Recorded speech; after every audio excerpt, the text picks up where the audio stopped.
Good evening, everyone, and welcome to Washington Memorial Chapel, the Episcopal Church at Valley Forge. My name is Tommy Thompson. I'm the rector here, and it's wonderful to welcome you back as we continue our C.S. Lewis Reason and Christianity series with Dr. Stuart Getz. Dr. Getz is professor of philosophy right down the road at Ursinus College. He is also visiting scholar at St. Peter's in Oxford and author of numerous books, and I highly recommend you look at those. One is called A Philosophical Walking Tour with C.S. Lewis, and another is in a Blackwell Great Minds series called C.S. Lewis. And the same kind of things you're getting tonight, the more philosophical kind of foundations of Lewis's thought, you'll get more in those books where a lot of us, I know I'm used to thinking more theologically about C.S. Lewis. And so if you'd like to look those up, do. And I only have one announcement before I welcome Dr. Getz to the lectern this evening, and that is if any of you would like to, you don't have to, but if you would like to donate towards the food and the wine that we're sharing during our social time, you're welcome to do that. I believe that there is a alms basin right there as you are walking. It's on the towards the back. It's on the table there, and I believe there may be one somewhere up here. Over here on your way out if you choose to go out that door. We're not letting you go out the door without passing by and have an opportunity to put something in, a little jingle in the end of the plate. So anyway, thank you. It's wonderful to be here tonight. We get to hear about the meaning of life. And so I'm excited about this, and it's my joy and my privilege to welcome Dr. Getz to the lectern.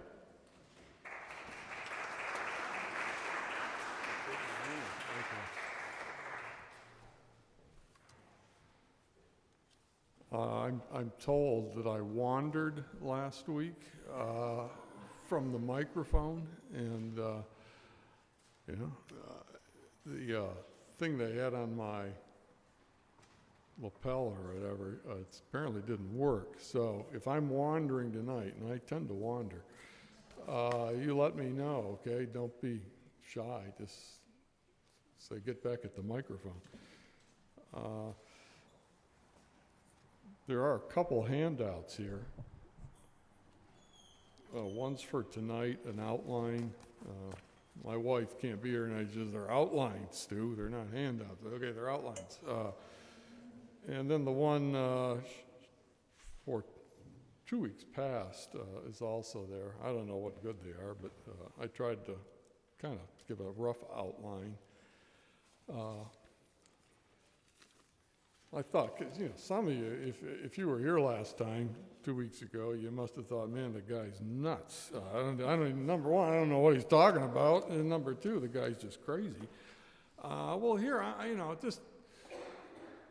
not crazy. I was reading this Wall Street Journal on the weekend. I mentioned a psychology prof up at Yale named Paul Bloom last time. And I also told you that psychology is really the study of the soul, but if you want to know where neuroscience programs are generally housed or located, surprisingly, check the psychology department first. So here's Bloom. This was just on Saturday, Sunday paper. The journal commissioned him, I guess, to write an essay. He says, for undergraduates, studying psychology can be quite the disappointment. They come in hoping to cure their anxiety and depression, learn the secrets of persuasion, and maybe get some tips on how to track down serial killers. They are surprised to learn that the professors are more interested in how neurotransmitters work. And I'm not pulling your leg. Here's Bloom telling you the same thing. Somebody said to me last night, Stu, I got some general idea of what a mental explanation is, but what's a non-mental explanation? Well, if a mental explanation involves contents of some kind, as we went over, a non-mental explanation will just never make reference to contents, is the way to think of it. And so thereby, neuroscientific explanations, they never make reference to contents. They're just about firings across synapses, whatever, we all hear this jargon, but they never make reference to contents. The wind blowing over a tree is a non-mental explanation. It doesn't involve reference to content. Spark plugs firing. So if you lack contents and there's an explanation, it's a non-mental one. Now, what I'm going to go over tonight, hopefully, is a little more intelligible than that. We're going to talk about the meaning of life on Lewis's view. But I'm going to ask you to try and enter into the mind of somebody and set aside all your preconceptions of what you might think about C.S. Lewis and the meaning of life. And I brought along just a few things to read. I mean, I love reading Lewis. This is his book, An Experiment in Criticism. It was written fairly late in his life. My English colleague here at Temple, was it Rosanna? Lewis wrote about literary criticism. And now here's Lewis. And this is, I think, fascinating and relevant to today. He says, we therefore delight to enter into other men's beliefs, even though we think them untrue. Now here's a guy, he thinks it's an absolute delight to enter into the minds of others, look at their beliefs, even though they're not true. You think they're false. And into their passions, though we think them depraved. Like those sometimes of Marlowe or Carlyle, and also into their imaginations, though they lack all realism of content. We become these other selves, not only nor chiefly in order to see what they are like, but in order to see what they see, to occupy for a while their seat in the great theater, to use their spectacle. So Lewis says, what the literary critic should be doing is trying to get inside the minds of others, even though you don't share their beliefs, even though you think their passions are messed up. You're trying to get inside the mind of somebody else, and not to know what they're like, but to try and see what they're seeing. And he says, in reading great literature, I become 1,000 men and yet remain myself. Like the night sky in the Greek poem, I see with a myriad eyes, but it is still I who see. Here, as in worship, in love, in moral action, and in knowing, I transcend myself. And I'm never more myself than when I do. When I read something like that, I think of today, the discussions going on in contemporary higher ed, these issues about diversity, equity, inclusion, all this stuff. I mean, here's a guy, he thought, because he enjoyed it, he wanted to see the viewpoints of other people, not avoid looking at them. And then his inaugural lecture at Cambridge would have been, I think, 1955.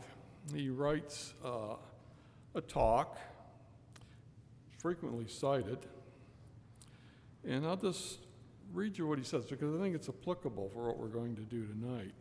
It's my settled conviction, he says, that in order to read old Western literature aright, you must suspend most of the responses and unlearn most of the habits you've acquired in reading modern literature.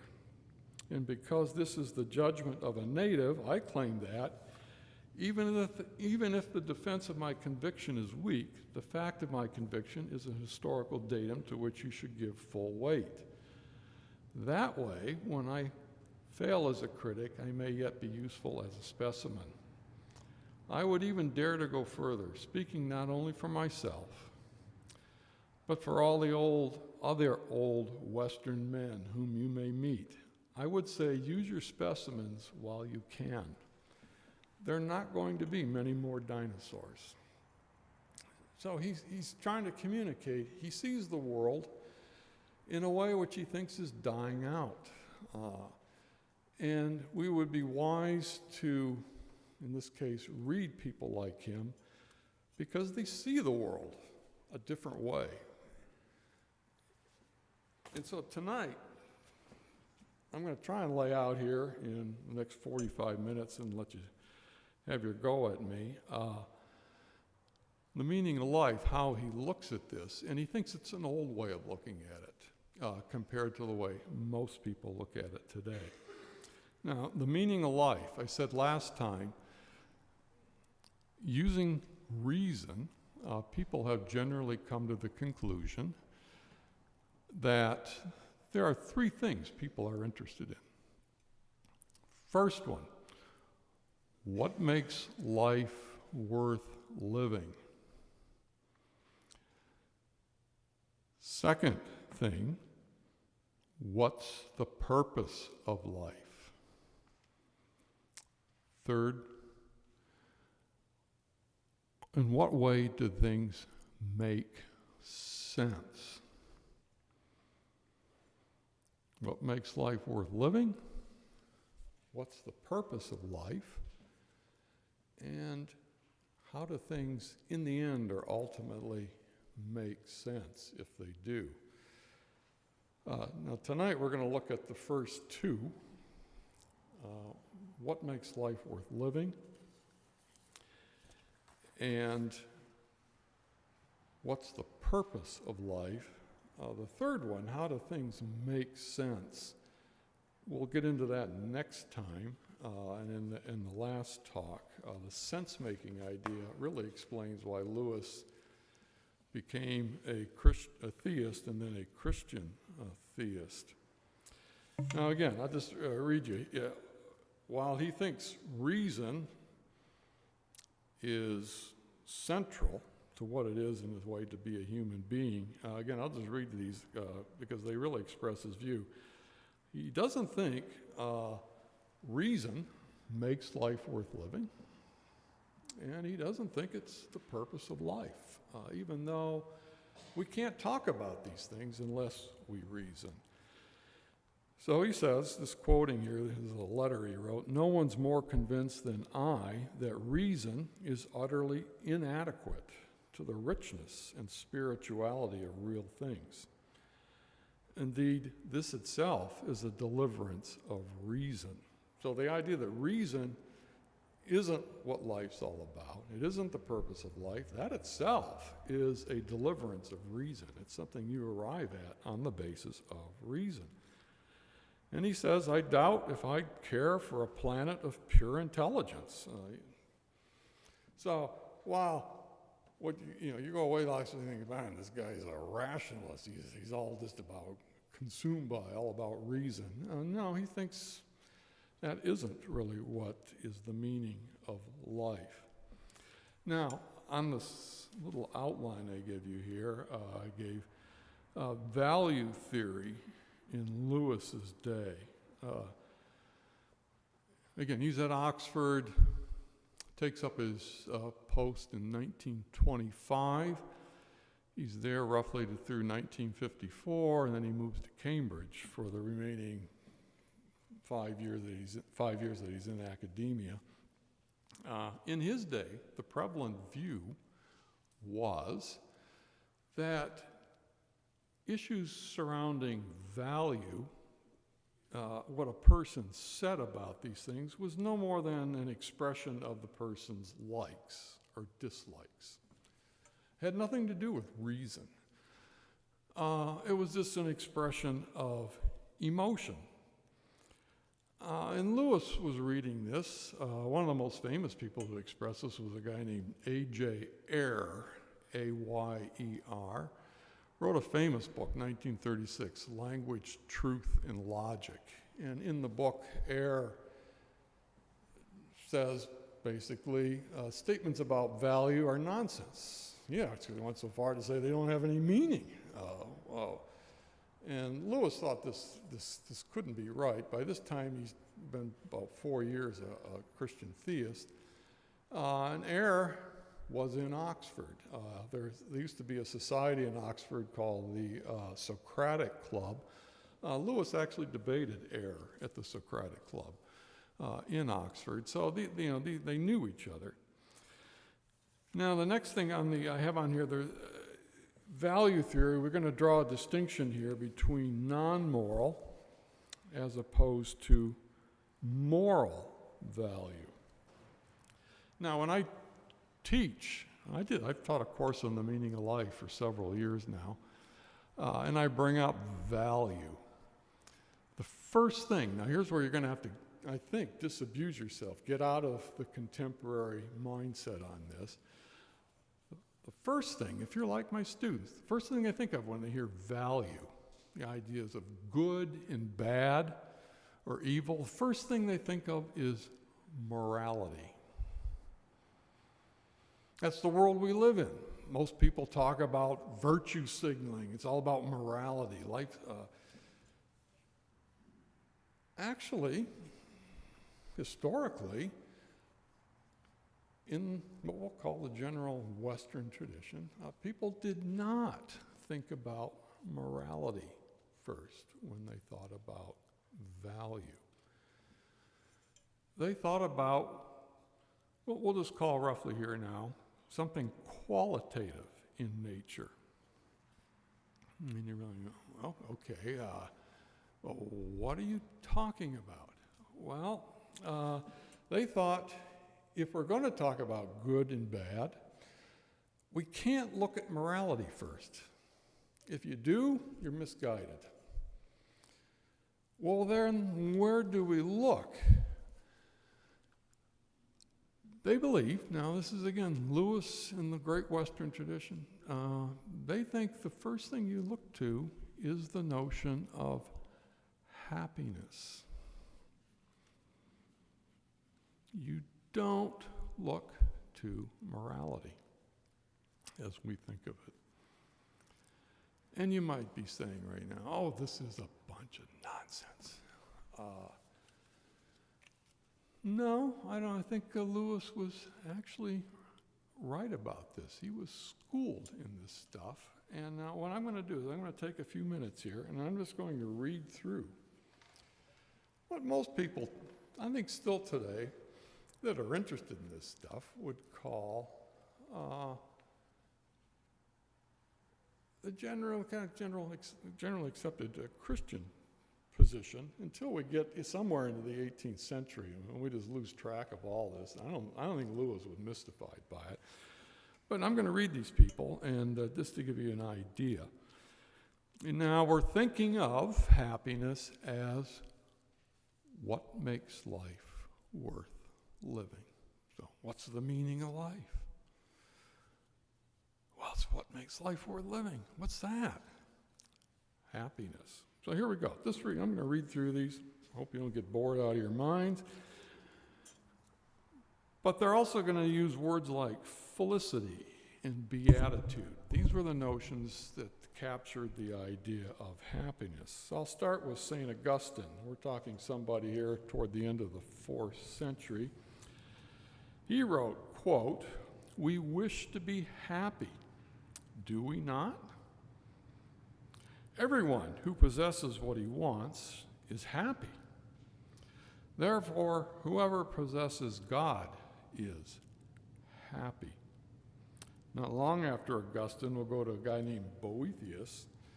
He wrote a famous work called Consolation of Philosophy. He'd basically been falsely accused and was in prison and was going to be put to death.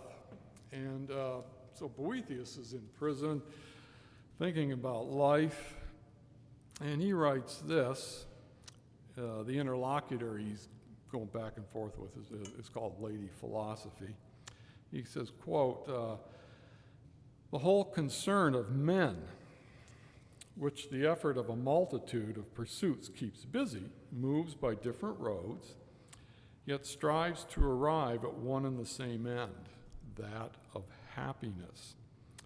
In all of these things, it is obviously happiness alone that's desired. For whatever a man seeks above all else, that he reckons the highest good. But we have defined the highest good as happiness. Wherefore, each judges that state to be happy which he desires above all others. And you also, earthly creatures that you are, have some image, though hazy, in your dreams of your beginning. You see, though with a far from clear imagination, yet with some idea, the true end of your happiness. Your natural inclinations draw you towards that end, to the true good. So now, we're getting happiness is good. And our reason recognizes the goodness of happiness. Here's a guy named Anselm. I'll just finish up here. No, this is Anselm. I got confused. Okay, Anselm here affirmed that the idea of God created us for the purpose that we'd be happy. So here's Anselm. It ought not to be doubted that the nature of rational beings was created by God in order that, through rejoicing in Him, it might be blessedly happy. Man, being rational by nature, was created to that end. Through rejoicing in God, he might be blessedly happy. God made man for the purpose of eternal happiness. That's Anselm. Here's Thomas Aquinas. Got to speak up? Okay, let me know. Here's Thomas Aquinas.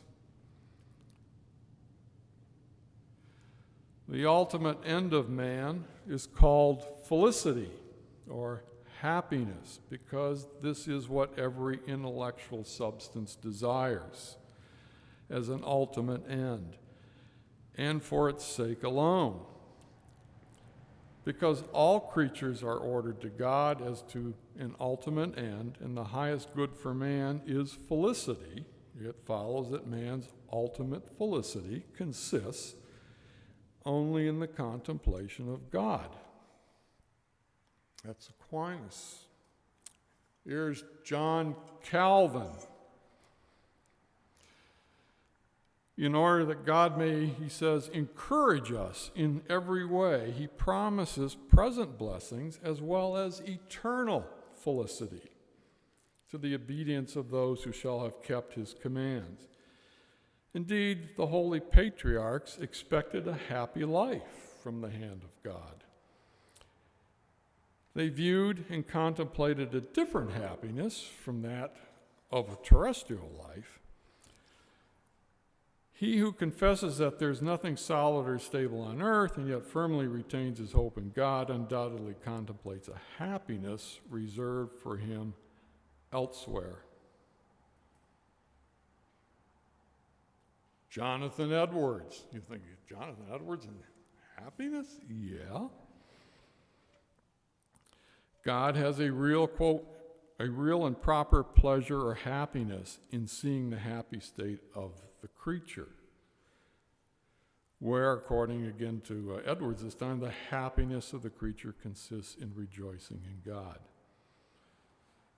We're in an Episcopal Church, Anglican Church tonight. Here are the 39 articles of religion. I'll just quote from the 39 articles. Predestination to life is the everlasting purpose of God, where those chosen in Christ, by God's mercy, attain to everlasting felicity. That's the Book of Common Prayer, page 871.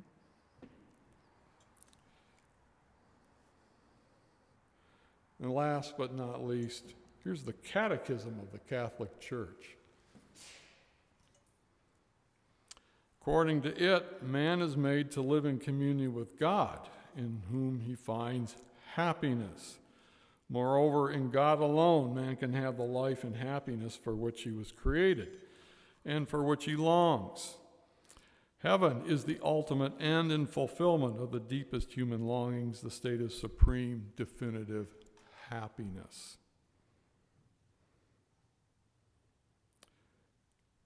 And then there's a guy named Michael Ruse, who is still alive. He's an atheist, and he wrote recently in 2018. Here's what Ruse wrote.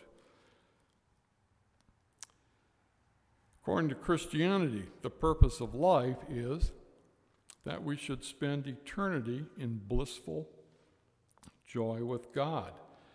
God did not create just for laughs or because he was bored. He wanted good for us. And he had plans that we would spend eternity with him. You cannot understand the Christian religion without seizing on this end-directed vision.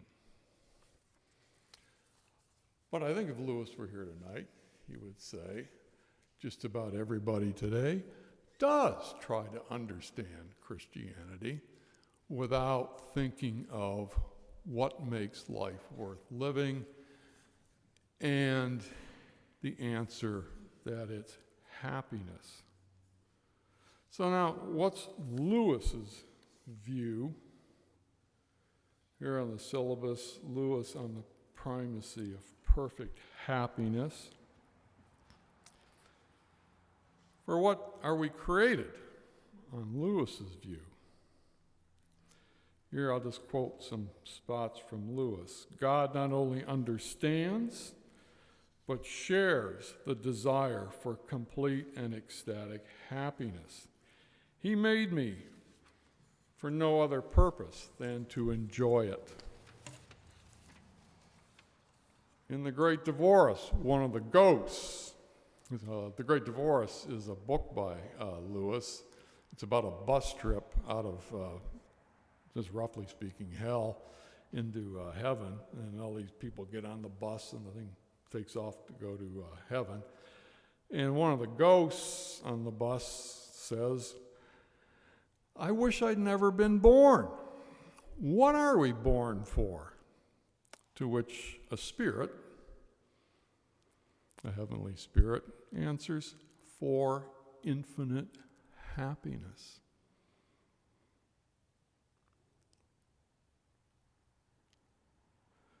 And Lewis says, in a book called Letters to Malcolm, the life of the blessed is an end in itself. Indeed, it is the end.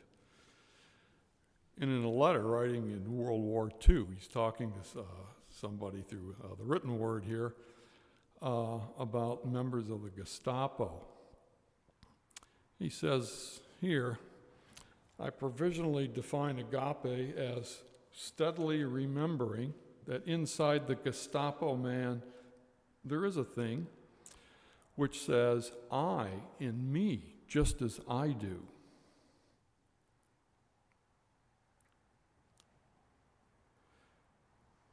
Which has just the same grounds, neither more nor less, as your me for being distinguished from all its sins, however numerous, which, like you, was made by God for eternal happiness. So even the Gestapo man, on Lewis's view, created by God for eternal happiness, referring to the Westminster Catechism, Lewis emphasized, quote, man was created to glorify God and enjoy him forever. And the Catechism says that man's chief end is to glorify God and enjoy him forever, but we shall then know that these are the same thing. Fully to enjoy is to glorify. In commanding us to glorify him, God is inviting us to enjoy him. So you want to know what glorifies God, says Lewis? Enjoying God. The happiness, the felicity of enjoying God. He quotes Psalm 16:11, where it says, there are pleasures forevermore at God's right hand. He says the happiness which God designs for his higher creatures is the happiness of being united to him. That is why it's just no good asking God to make us happy in our own way without bothering about religion. God cannot give us a happiness apart from himself because it's just not there. So Lewis, what's the meaning of life if you were here tonight? First thing you probably say, what in the world are you asking me? What's the meaning of life? Well, I'm asking you what makes life worth living. Lewis, oh, that's easy. Happiness. What's the purpose of life? Well, if happiness is what makes life worth living, it's the purpose of life. Now here's where it gets even, I think, more interesting in a way. What is happiness? What is happiness? Now, if you were to take a course today in a contemporary American Anglo university, you'd probably receive instruction in the view that happiness is something called eudaimonism. Now you're going to go, what in the world is eudaimonism? Well, when I wrote, I had to read about this stuff, you know. Here's a guy named Nicholas Walterstorff, good Dutchman. Here he defines what eudaimonism is. The eudaimonist holds the well-lived life is by definition the happy life. The eudaimon life. It's important to understand what sort of goal happiness is, according to the eudaimonist. Happiness is not the name of an experience of a certain sort. Pleasure names experiences of a certain sort. Happiness does not. Now listen to this. I mean, the eudaimonist view is it doesn't name an experience as what constitutes happiness. If you're looking for an experience that you think might constitute happiness, you think of pleasure. But the eudaimonist says no. The ancient eudaimonists insisted that eudaimonia is activity. It's something you do. Happiness does not consist in what happens to one, but in what one makes of what happens to one. So the eudaimonist view, again, it's pretty much today orthodoxy in the academy. And they don't like to talk about another view. This is the academy today. Lewis would say this is a sad state for the academy. It only wants to talk about one view. It doesn't like to talk about the other view. Well, why stick on eudaimonism? Well, here's Julia Annis. She was one of the, I think probably the foremost spokesperson in explicating eudaimonism. She says this when she wrote her book on it in 1993. Eudaimonist theories are all more or less revisionary, and some of them are highly counterintuitive. They give an account of happiness which, if baldly presented to a non-philosopher without any of the supporting arguments, sounds wrong, even absurd. It is, in fact, common ground to the ancient theories that on the one hand, we are all right to assume that our final end is happiness, everybody agreed about that, of some kind, and to try to achieve happiness in reflecting systematically on our final end, but that on the other hand, we are very far astray in our initial assumptions about what happiness is. So we should not be surprised that the ancient theories have counterintuitive consequences about happiness. So the eudaimonist view, orthodoxy in the academy today, is, Anna says, highly counterintuitive. It's not something you would go to immediately. Well, okay, then what would you go to immediately? if you're thinking about happiness and the purpose of life. Lewis said, well, the natural place to go is pleasure. Happiness is experiences of pleasure. If you're to read Aristotle, who was probably a certified eudaimonist, in fact, many think that he was probably one of the, maybe after Plato, the second person to really expound on eudaimonism. Aristotle says, what do the hoi polloi, the common people, what do they think happiness is? First thing Aristotle says is they think it's pleasure. Aristotle goes on to say the hoi polloi are, as Annis says, seriously misguided. Lewis stood with the common person. Lewis did not think the common person's conception of happiness is wrong. Lewis thought happiness is comprised of experiences of pleasure. So I'm looking at my time here. I'm going to probably move around a little bit. Let me just read a couple quotes from Lewis. And again, you've got to get yourself out of modernity here. You've got to get yourself into the mind of a dinosaur. C.S. Lewis, he's looking at the meaning of life, and we haven't even mentioned morality yet. It isn't even on the table. We're thinking about all this without having talked about morality.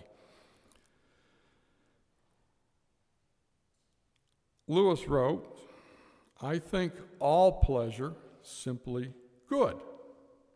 What we call bad pleasures are pleasures produced by actions or inactions which break the moral law. There's the first mention of morality. And it is those actions or inactions which are bad, not the pleasures. So Lewis says, all pleasures are good. Right away, students in my class hands go up. You mean the murder the pleasure gets is good? Lewis, yeah. Ask yourself this question, Lewis. Why else is the murderer pursuing pleasure? Because the murderer knows it. So what, the thief? The pleasure the thief gets from stolen goods is good? Lewis, yeah. What's bad is the action taken to get the good.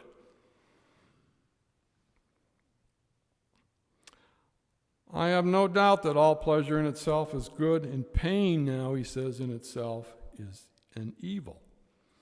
If not, then the whole Christian tradition about heaven and hell, the passion of our Lord, seems to have no meaning. When he wrote his book, The Problem of Pain, how many of you ever read The Problem of Pain? Did you ever ask yourself, why is it called The Problem of Pain? Well, the answer is pain is bad. It's evil.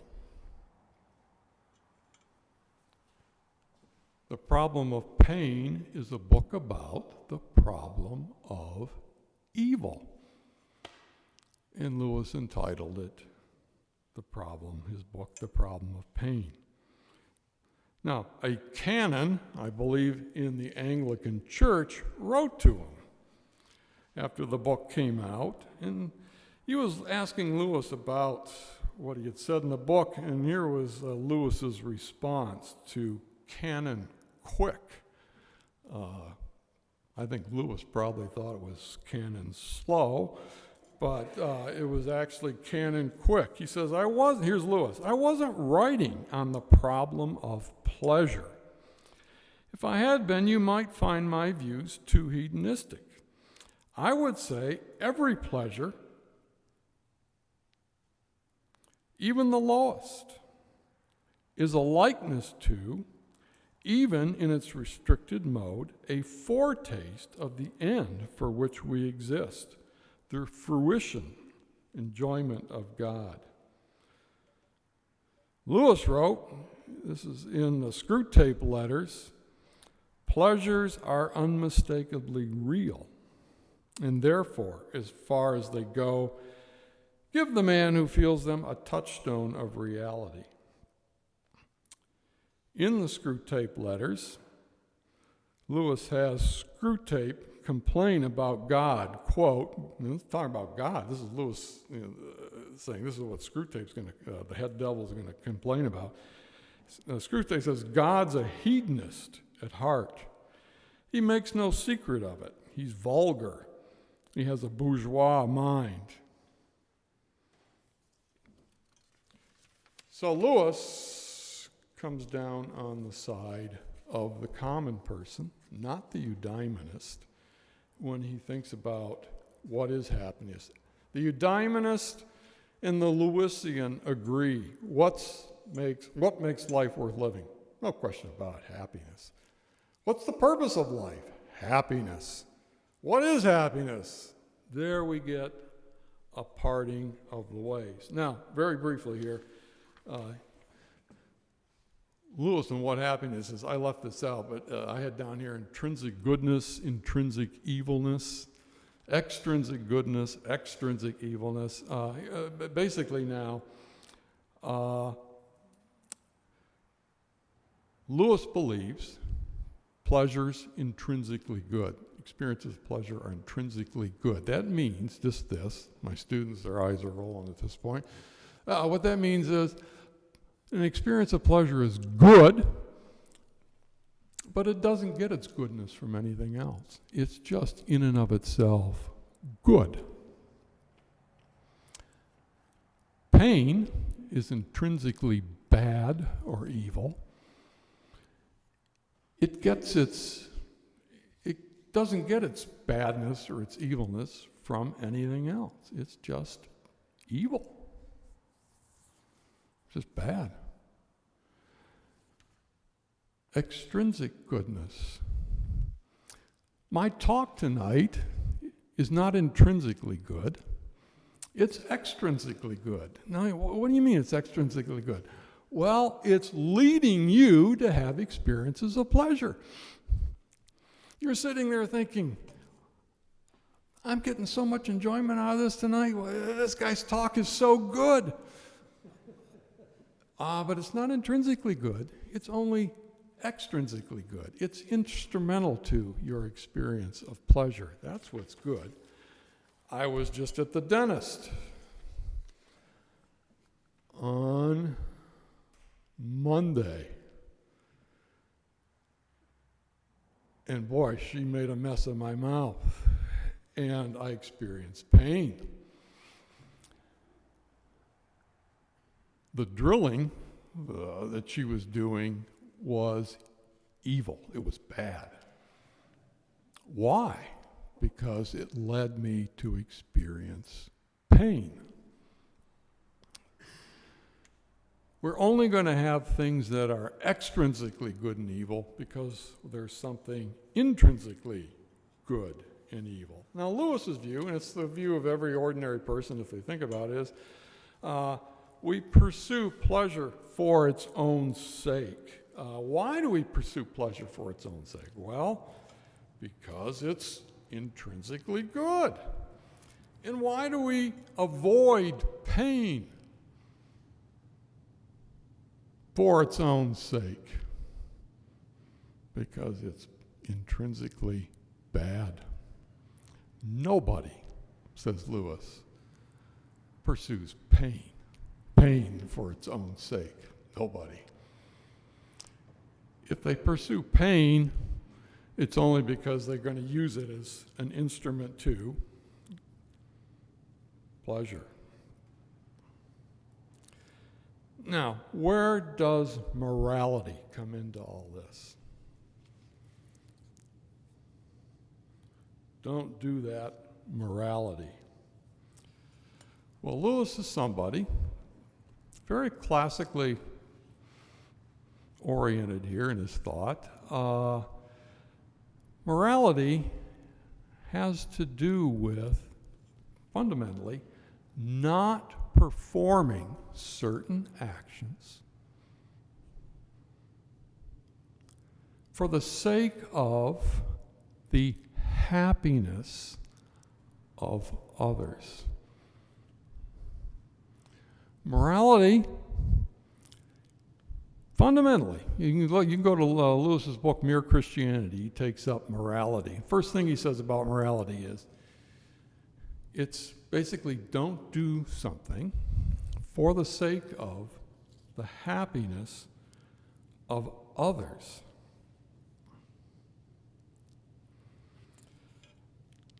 Here's Mere Christianity, quote, "The ordinary idea which we all have before we became Christians is this.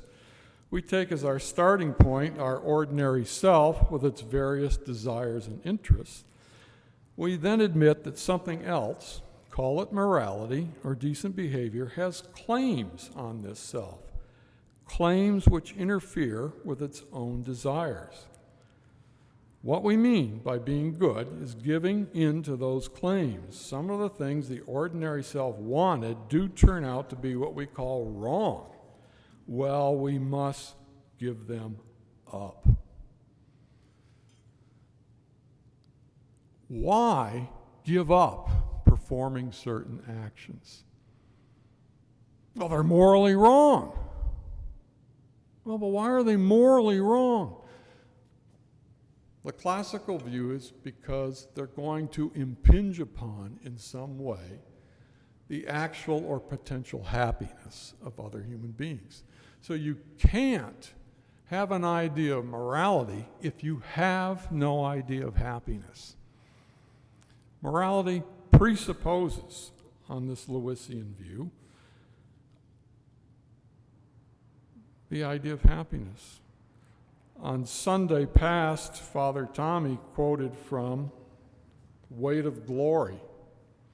The Weight of Glory is I'll call it a sermon Lewis gave at a church in central Oxford near the beginning of the war, the Second World War.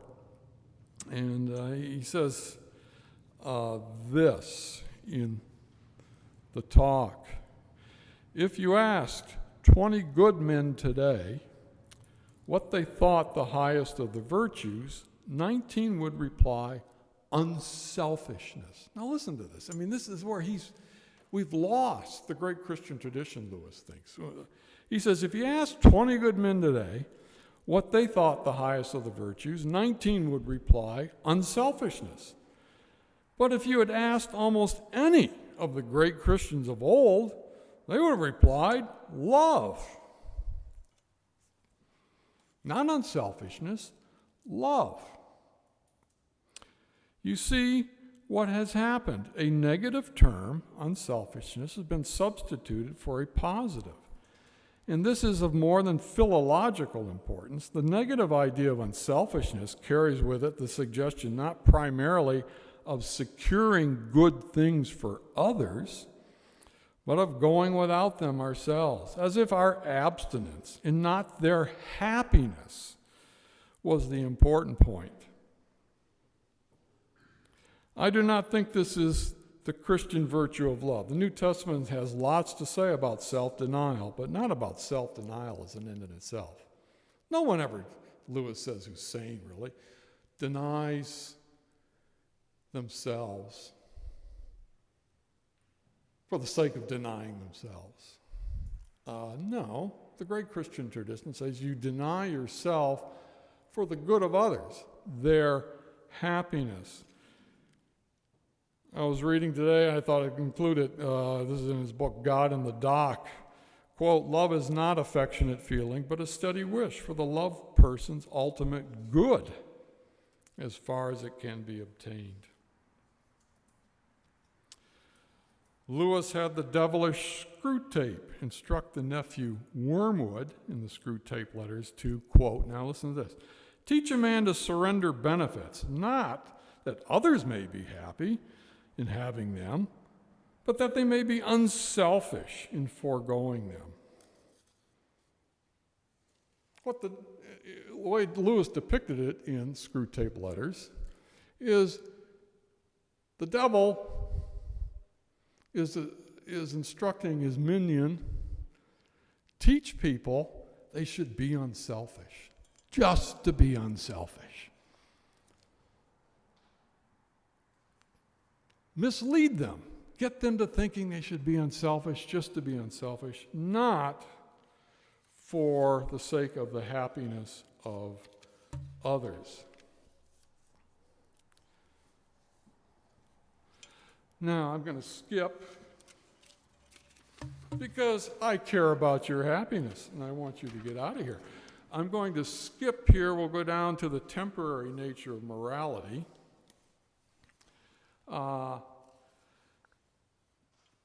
Lewis tried to make clear, he does this in several places, I'm going to read you a couple of quotes, that it's happiness in its perfect form that lasts forever. Morality is transitory.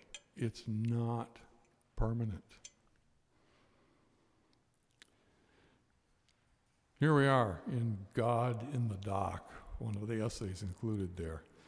Mere morality is not the end of life. It's not the purpose of life. The purpose of life is not to be moral. You were made for something quite different from that. The people who keep on asking if they can't lead a decent life without Christ don't know what life is about. If they did, they would know that a decent life is mere machinery compared with the thing we're really made for. Morality is temporary, but the divine life, which gives itself to us and which calls us to be God's, intends for us something in which morality will be swallowed up. And here's a quote from his book, Letters to Malcolm. Quote, "The moral realm exists to be transcended. It's a schoolmaster, as St. Paul says, to bring us to Christ. We must expect no more of it than that of a schoolmaster. We must allow it no less. I must say my prayers today, whether I feel devout or not, but that is only as I must learn my grammar, if I'm ever to read the poets. But the school days, please God, are numbered. There is no morality in heaven. The angels never knew from within the meaning of the word ought, and the blessed dead have long since gladly forgotten it." If there's no morality in heaven, what in the world's in heaven? Classical thinkers. Happiness, that's what's in heaven. Now, very briefly, how does one become happy in this life? Okay, I mean, this is really interesting stuff. I'm going to be very brief here. Lewis read widely, and he read people like James Boswell, Immanuel Kant, John Stuart Mill. These are all people who are thinking about how do we become happy in this life. And they reached an interesting conclusion. Here's what John Stuart Mill wrote in his autobiography. We're talking here now 19th century. Quote, "I now thought that this end, happiness, was only to be attained by not making it the direct end. Those only are happy, I thought, who have their minds fixed on some object other than their own happiness. Aiming thus at something else, they find happiness by the way." Henry Sidgwick, who wrote roughly the very end of the 19th century, he was at Cambridge, he was an ethicist, he described this, he's called it the fundamental paradox of hedonism. He said, the fundamental paradox of hedonism is that the impulse towards pleasure, if too predominant, defeats its own aim. So when I would teach my classes and we'd read Eudaimonis, we'd read just a whole variety of people. And I'll never forget one day, we were talking about this view that happiness is pleasure, and this guy raises his hand and he says, okay, but how then do I become happy? What can I do to make myself happy? And I said, well, the classical person like Lewis on this view is going to say, I can't answer your question. He immediately responded, that's ridiculous. I said, no, I'll think about this. Now, if you're trying to think about it, just because you know what happiness is, does not entail, does not guarantee you know how to be happy. You could very well know what it is, but have no idea about how to get it.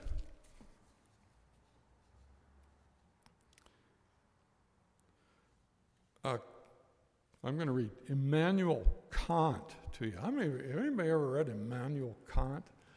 I mean, you want a headache, go read Immanuel Kant. Except for a book like it's called The Groundwork of the Metaphysics of Morals. There's a mouthful for you. But Lewis read Kant, and he actually says in The Problem of Pain, his book, The Problem of Pain, remember that's short for The Problem of Evil, he actually says in The Problem of Pain, when it comes to morality, these ideas, I'm with Kant. So we know Lewis was sympathetic to Kant. Now here's what Kant says about making ourselves happy. Here's a quote. Is it riches a man wants? How much anxiety, envy, and pestering might he not bring in this way on his own head? Is it knowledge and insight that he wants? This might perhaps merely give him an eye so sharp that it would make evils at present hidden from him and yet unavoidable seem all the more frightful, or would add a load of still further needs to the desires which already give him trouble enough. Does he want long life? Who will guarantee that it would not be long misery?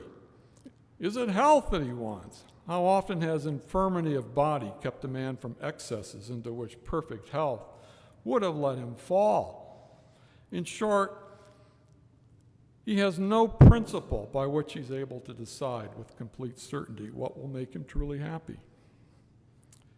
Since for this, he would require omniscience, and no human being has omniscience. Here's Lewis. Remember how much religious education has exactly the opposite effect to that which was intended. How many hard atheists come from pious homes?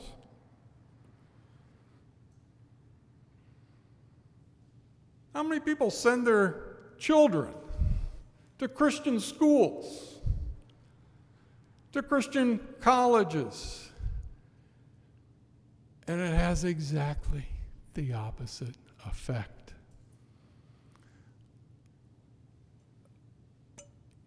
The parents think it's going to make the kid happy, or it's going to make him a Christian, or whatever. It has exactly the opposite effect. Lewis, when he was sent to public school, the stated goal of going to public school was to turn you in England, it was to turn you into a gentleman. Lewis said it turned most of us into snobs, into prigs. It had exactly the opposite effect of what it was supposed to. Lewis, which of the religions of the world gives to its followers the greatest happiness? Well, while it lasts, the religion of worshiping oneself is the best. And then he says this, I didn't go to religion to make me happy in this life. He says, I didn't go to religion to make me happy in this life. One of the reasons he didn't was because he didn't know if it would actually make him happy. Why did he go to religion? Well, that's the topic of next week if you come back. He tells us he didn't go to religion to make himself happy in this life. He went to religion because he believed in the end it was true. And he believed it was true because it actually answered the questions about happiness. That was one of the reasons he thought it was true. So I'm going to stop there. I told my wife, she says, "You won't go past 8, will you, Stu?" I said, "No, I won't go past 8. It's about 7 past 8, so I went past 8. Any thoughts, questions, comments do you have?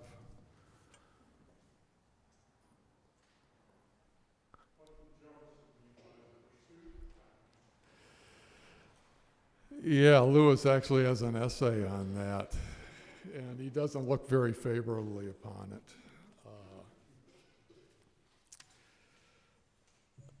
The right to pursue happiness. Lewis views in the end, we'll see this in the next couple of weeks, Lewis, because he thinks none of us really know for sure how to get happiness in this life. The more you pursue it, the further away you get from it. He thought in the end happiness was a gift. And he thought that the only way you're going to get the happiness you desire is to receive it as a gift. You're never going to get it on your own. And he thought the modern, the predicament of the modern person today is, it's inculcated, it's beat into our heads that if we do certain things, we're going to make ourselves happy. Lewis thought this was ridiculous. If we truly understand happiness, and I had to cut it short tonight, I had other things on here, but if we truly understand happiness, we have no ultimate control over whether we're happy or not. We have to go on our knees in order to receive happiness as a gift. And we'll see next week, Lewis thought all of us desire perfect happiness. We don't desire just imperfect stuff. We're perfectionists. We want perfect happiness. And we're not going to find it in this world. He says, I didn't go to religion to make myself happy. He knew full well a lot of people who become religious, they suffer persecution, they're mistreated. You don't go to religion, he says, to make yourself happy in this life. You might end up happy. You don't. I can say you're not going to be unhappy. We just don't know. But if you think going to religion is going to make yourself happy, he says, no, it's not going to work that way.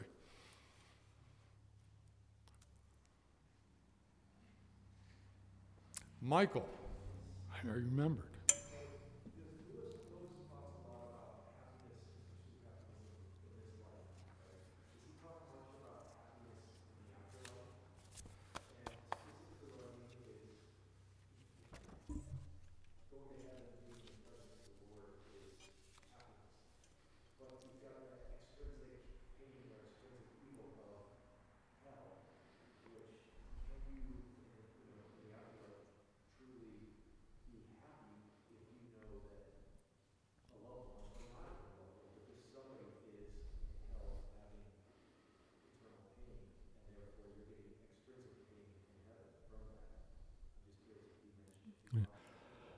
That's a great question. I've never seen him actually address that question. So I won't put words, and again, I'm trying to explicate Lewis. I won't put words in his mouth. I don't know exactly how he would answer that. I suspect he would say that our ultimate devotion is not to other loved ones. Our ultimate devotion is to God. And for all we know, he does say we know so little about heaven. All we know is we're made for perfect happiness. How this is all going to come about,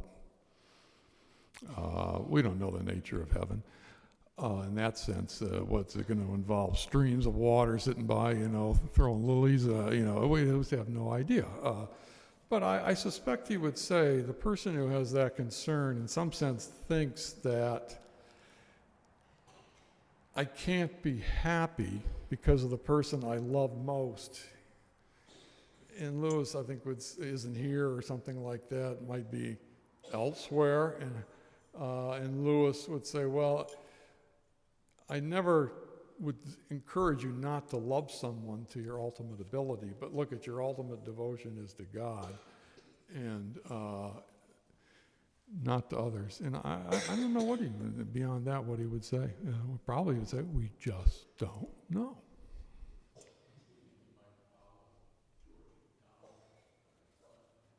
And McDonald's, as I understand, is a universalist. Everybody gets to heaven on McDonald's view, so you're not going to have that concern.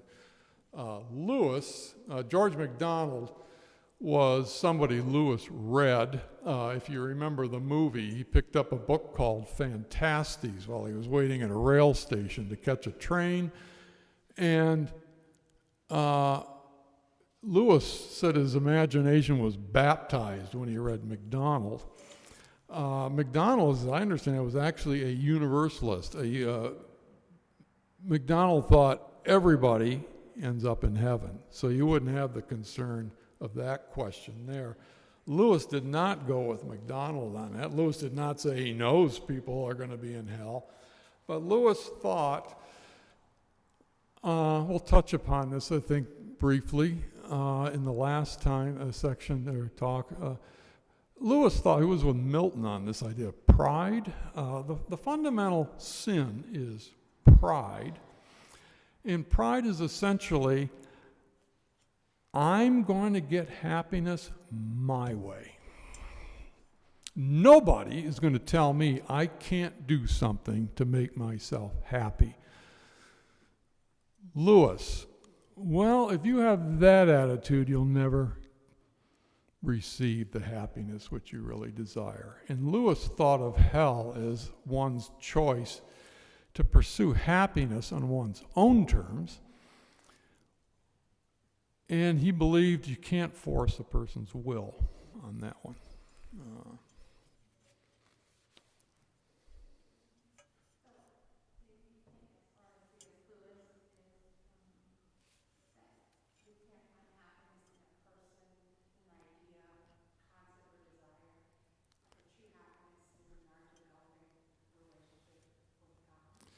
Yeah, he does think you can find happiness in this life. He's never says people aren't happy in this life. They don't have the kind of happiness they ultimately desire. So you could get it like he did from reading books, having friends. He thought friendship was probably the greatest source of happiness. But all these things, the problem with happiness in this life, he thought, it's transitory. It doesn't last.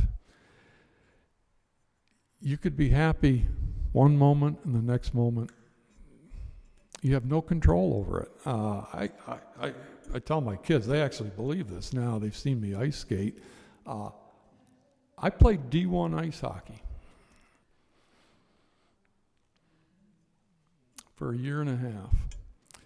I woke up one morning, I no longer had any desire to play ice hockey.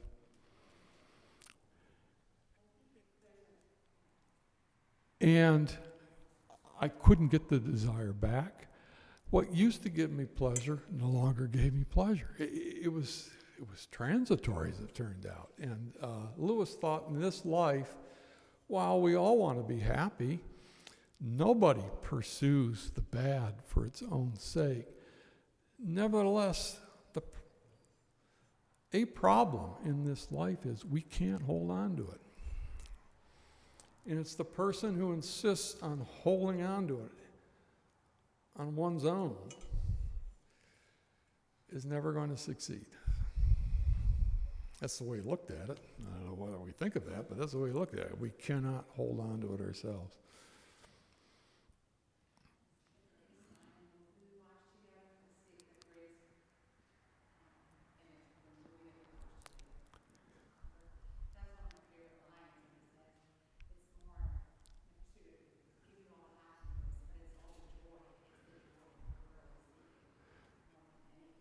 Yeah, I think Lewis, yeah, I think he would view them as equivalent. What you call joy, you would call happiness.